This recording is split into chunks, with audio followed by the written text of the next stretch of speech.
Sexual desire cannot exist when A. One sees the subjective truth of oneself and another person, and B. One does not have a desire for children, or when children are not desired by the other person. On the same note, one cannot see the subjective truth of another person when one mentally overrides, accepts or ignores the logical contradiction of overriding their own or the other person's desire or lack of desire for children with their own desire for sexual relations. Objectification should not be confused with it is not the giving of oneself for a child, or the provision or protection of another for a child. And the giving of oneself for a child, or the provision or protection of another for a child, should not necessarily be confused with, i.e., it is not necessarily objectification. Objectification is not the making of oneself or another person beautiful, e.g. makeup. It is the disregarding of a person's subjective self and focusing of one's attention on their objective or observed self in isolation for any period of time, under an indication that the subject wants this or has allowed this to happen.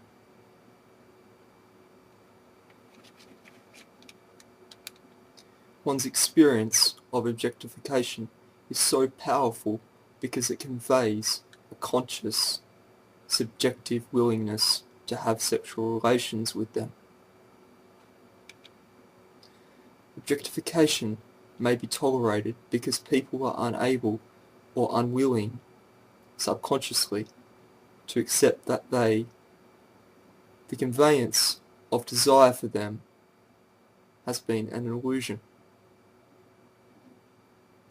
Objectification may be tolerated because people mistake the experience of objectification with experience of a loving, consensual relationship, the symptoms, desire, being the same.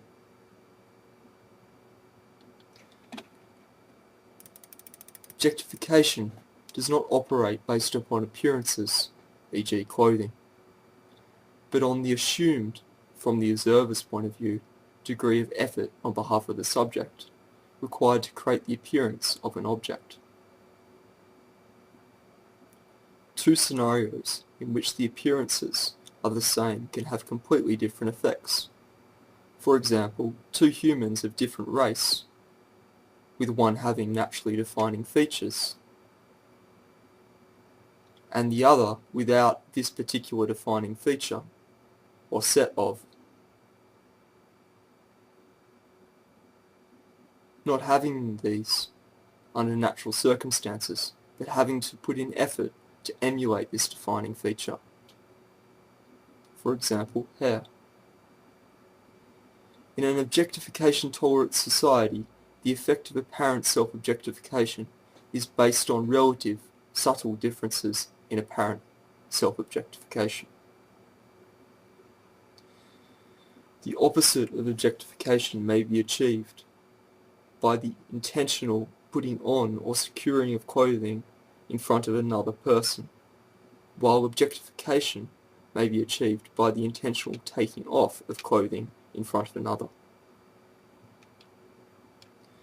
Desire for objectification is not purely based upon circumstance. It is based upon our perception of the intent to sexually attract by the individual, which is dependent upon our belief regarding their education, upbringing, society, etc., and our perception of the intent to sexually attract by the person or persons presenting them, which also is dependent upon our beliefs regarding their nature, including the nature of the media itself. Immediate subconscious mapping is applied between a provocatively undressed person and their sexual intention, which is based upon a constructed or developed understanding of the mapping between undressing in a particular way, and a desire for sexual relations, where this understanding may be developed through the media or one or more direct life experiences. The viewer also questions subconsciously why the apparent self-objectified person would undress in this particular way if they had the same understanding as them regarding its demonstration of intention.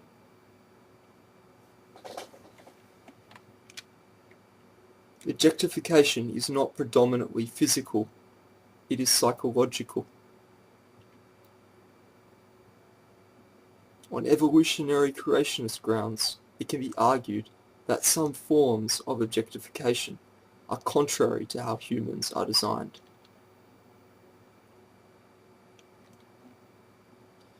Strong sexual desire, without regard for the subjective consequences, requires and does not exist without objectification.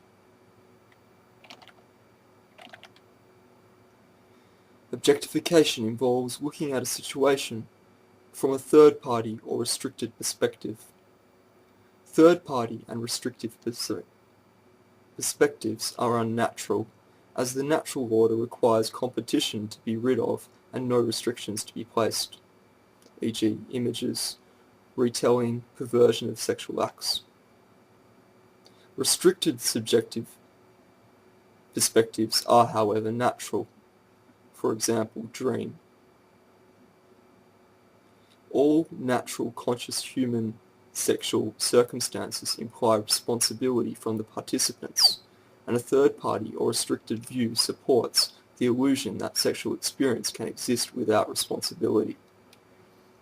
Objectification is not in itself the physical desire for sexual relations, children, but the subconscious psychological desire for domination and control, or to be dominated, controlled. The restoration of the natural order of things.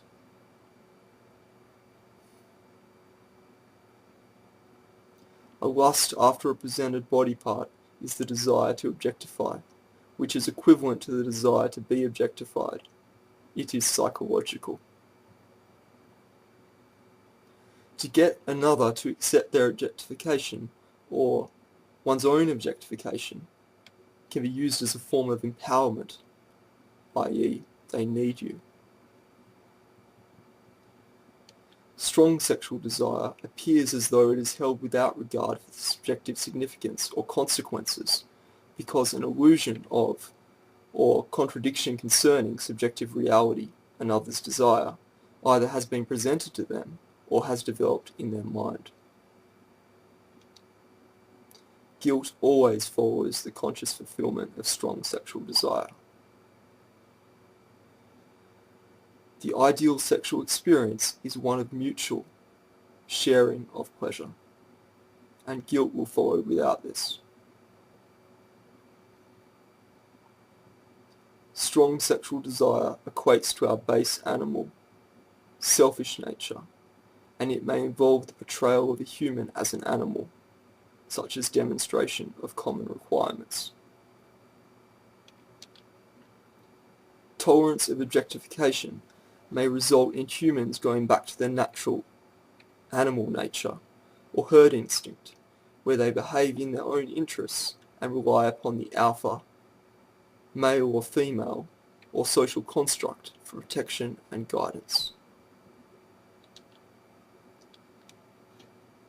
Ultimate objectification is found in the abuse of a subject, e.g. face, for the purposes of an object, e.g. body.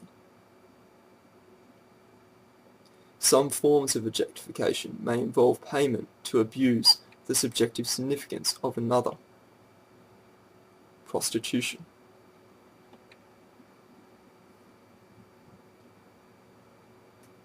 Objectification may involve the abuse of a subject in an unconscious, drugged, or even dead state.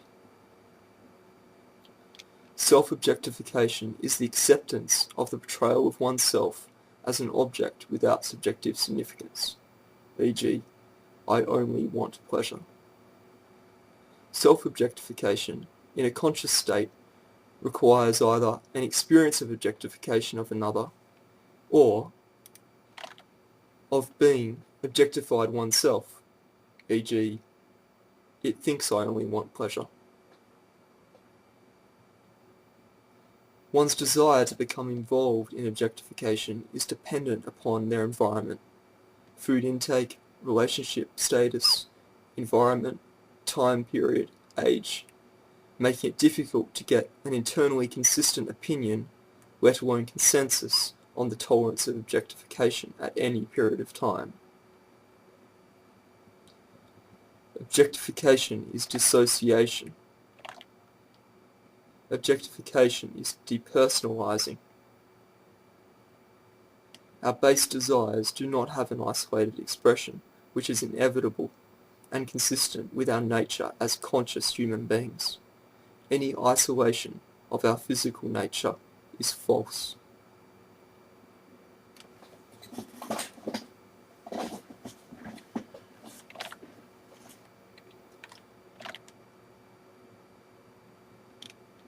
Objectification is the apparent encouragement to think of someone as an object.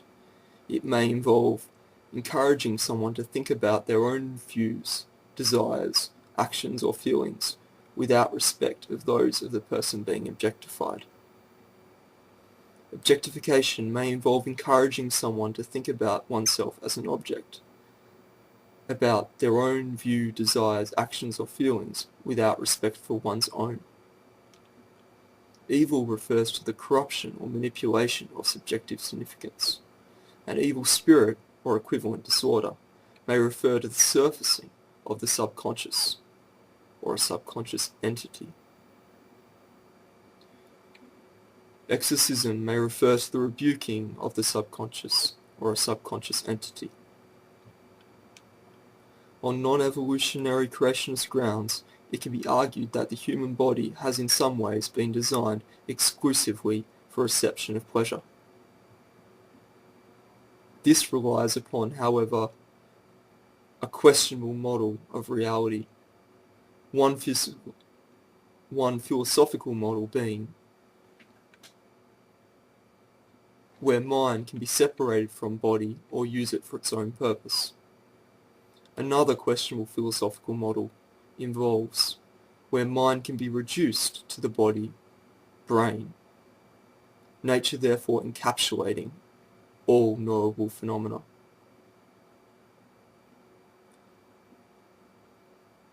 This is supported by, and in turn supports, societies that deny the existence of an ideal way of life, absolute truth or morality.